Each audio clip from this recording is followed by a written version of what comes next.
নামাজের ওয়াজিব 14টি। নামাজের ওয়াজিব হলো আলাদা।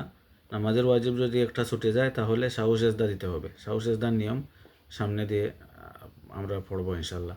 নামাজের ওয়াজিব 14টি। 1 নম্বরে আলহামদু পড়া অর্থাৎ সূরা ফাতিহা পড়া।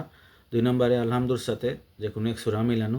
3 নম্বরে রুকু এবং সেজদায় 3 তাসবিহ পরিমাণ দেরি করা। 4 নম্বরে রুকু হতে সোজা হয়ে খাড়া হওয়া। 5 নম্বরে সেজদা থেকে সোজা হয়ে বসা। 6 নম্বরে প্রথম বৈঠক, প্রিমিরা সেন্টার যেটা। 7 নম্বরে আত্তাহিয়াতু পড়া। 8 নম্বরে দোয়ায়ে কুনুত পড়া।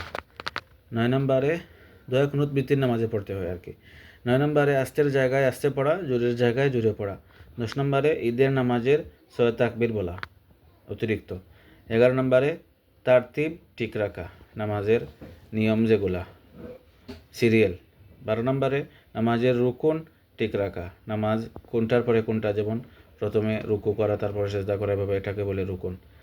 13 নম্বরে ধীরে স্থিরে নামাজ পড়া, নামাজ লেনতে মেনতে পড়তে হবে, রাপিদও পড়া যাবে না। 14 নম্বরে সালাম ফিরানো, উল্টিমো বৈঠকে সালাম ফিরিয়ে নামাজ শেষ করা।